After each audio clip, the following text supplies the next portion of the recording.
Welcome back to part 2 of the dashboard build.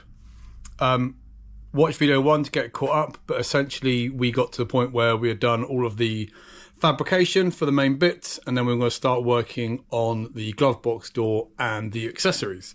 Let me show you where we are quickly. So this is what I mean. This section here is done. This bit here is basically done, and this bit here is done. Our next bit is to make the glove box door in this recessed area here. I'm going to make 2 different doors, one kind of race car inspired, one more standard traditional to match these kind of bead roll lines. And then my dad's got the option to pick which one he wants to use. But yeah, next step, hopefully I've got enough scrap metal left from the sheet I ordered to make 2 doors and a backing section for this. Right, let's get into it. Right, as said, first up now is to get the glove box caught up where it needs to be. I think I said in the last video, I still need to kind of deal with the edges, make it all smooth, polish it out, make it all look presentable. But for now, we're going to continue just getting the next piece done in the puzzle. That is going to be the glove box door. I'm going to make 2 doors, one in this style and then one with a different style, kind of more race car inspired. That way if my dad wants to, he can kind of pick between the 2 different doors, or he's just got some options. So as I mentioned in the last video, I need to put a backing section on here just so it acts like a proper glove box as they back in there. I also need to put some wall mounting tabs so it can be hung up on the wall. I also need to drill a hole in the other piece so we can run some wiring through if we want to put like a light or anything in here. Also, I need to cut out this section in here. I don't know if you can see the lines, they're pretty fine, faint. But I'm going to cut this out so there's a hole. And then I've just quickly mocked up a template. So this will be the glove box door.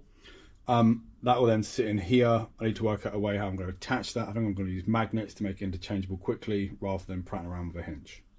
But let's give it a go. So essentially what I've done here is, this is the recessed area here. This needs to be smoothed off a bit, but give you an idea of what we're trying to do.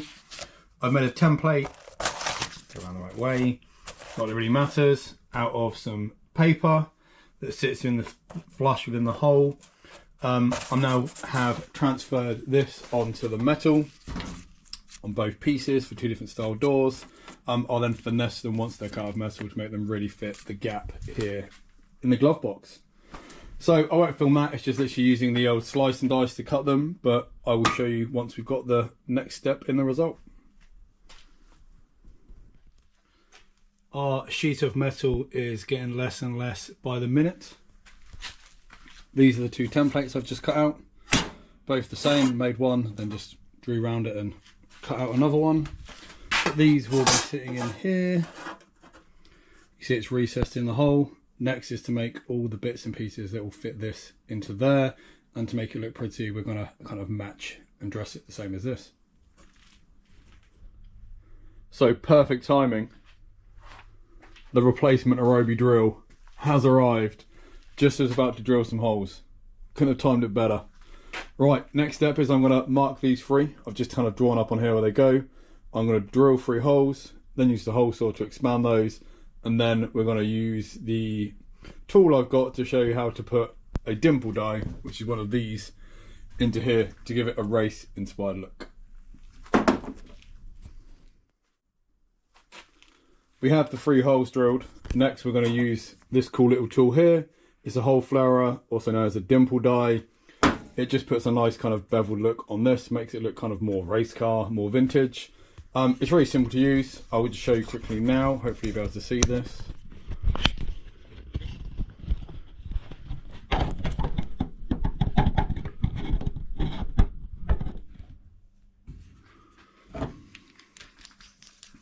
Essentially,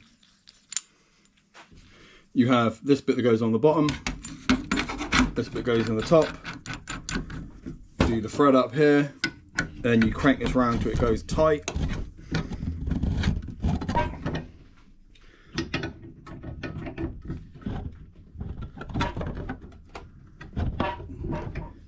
It's a little bit easier if you clamp it in a vise because you can just do it one-handed, but this will give you an idea of kind of what this will come out like.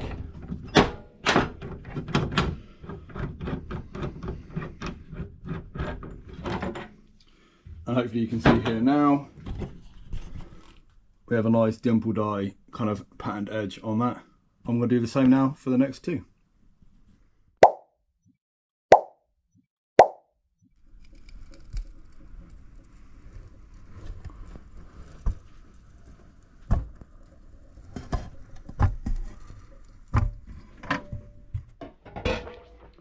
So check-in time.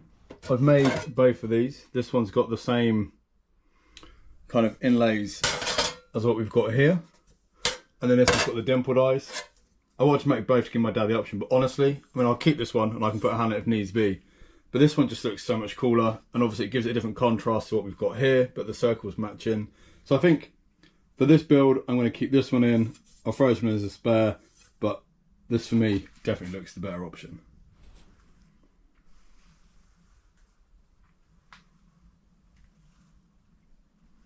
Yeah, definitely dimpled eyes for the win. The next step is complete. Let me just take the welder helmet off. So what I've done here is I've just tacked on, as you can see, the extra pieces. Get some better light in here. So this is now one piece of the dashboard. This bit's cut out. I've been playing around with different options, as you can see in here. I probably won't use this one, but just getting it ready. The eagle-eyed ones, if you will notice, I've now cut a hole in here. I'm going to put an old school vintage ashtray in here just to add to the complete look of the dashboard. But my aim now is to clean it all up, sharpen up the edges, get the bits looking how I want, and then we can start dressing it for the final piece. We got slightly ahead of ourselves. I forgot a few key steps. So what I've done now quickly is I've welded in some tabs here so we can mount it to the wall, so it could be a good wall hanger. I just recycled the circles that I cut out with the hole saw, drilled an extra set of holes in there just so we can pick where you want to bolt those or screw those into the wall. I then broke them at a 90 and then just spot welded them in. There's 4 of those. They're pretty strong enough to hold the whole lot on the side.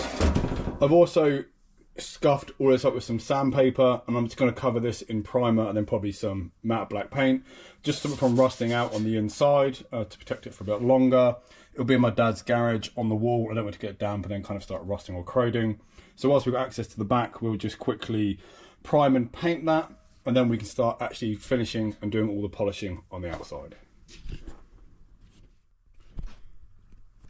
Update time. So you can see here it is now painted. I just used some standard red primer, let that dry, then I've given it a quick coat of gloss black that I had from a previous project. It actually looks quite nice painted. It actually kind of gives you all the definition of where we've got the bead rolls. This will actually stop it from now corroding, rusting, where it's mounted in my dad's garage. I've also drilled some holes in here and here. I'm going to put these rubber bungs in here, and then when we run wires through to light up all the gauges, they'll be nice and safe and won't rub anywhere. Probably not needed, but I thought whilst I'm in here I can drill those and then get the caps in ready. But next we are now going to finally polish the outside, and we'll make it nice and shiny.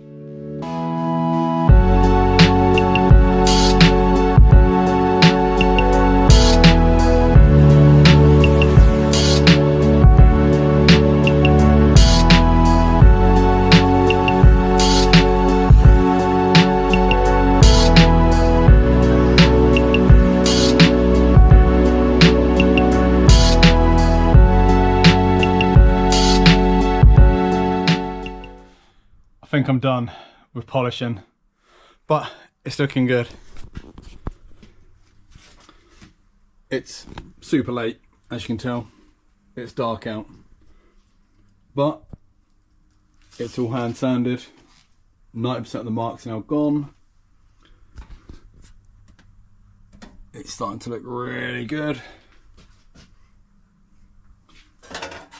And here's done. I've made a backing plate that's not currently stuck in, but I thought with the dimpled eyes, depending on what colour the wall is it's mounted on, it'd be nice to have a black background there.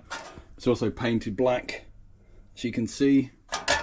So now the exciting bit, we get to dress it and make it look all final. What I probably will do is just give it a quick coat of brass or some sort of metal protector to stop it corroding. And if my dad decides to paint it, we can just wipe all that off, prime it and paint it. But yeah, I think brasso next and then dress it. I think I'm going to call it there for tonight. I actually need some daylight just to make sure all the polishing and that looks good. The lighting here is not great when you're trying to work kind of in the evening. The time now is 11 o'clock at night, so I'm going to quit for now, and then I'll be back tomorrow morning just to get all the beauty parts on, and I'll get some cool shots at the end, but we are very close to completion.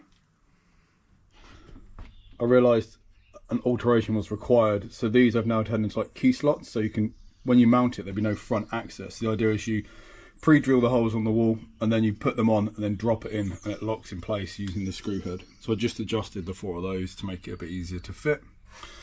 I've also started adding some of the hardware, so like logos, the ignition lock to turn the lights on. Around here I've sunk in tiny little magnets that are flush mounted, so that'll then hold the door in place. Next is to put the gauges in and the rest of the trim pieces. I've just completed the backing trim edge, just to make sure it has a nice flush fit to the wall. Also just really makes the whole thing come together, have that finished look. If you look at it from this side, you just get a nice kind of bead, well, edging around the whole thing. Just finishes it off and it'll look nice when it's mounted to the wall. Next, gauges.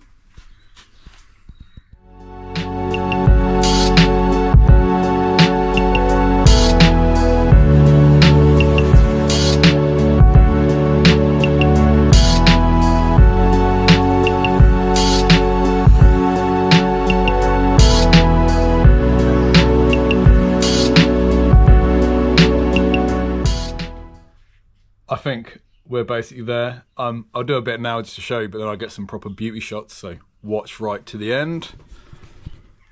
But the gauges are in. How cool does this look? Right, let me get some decent shots.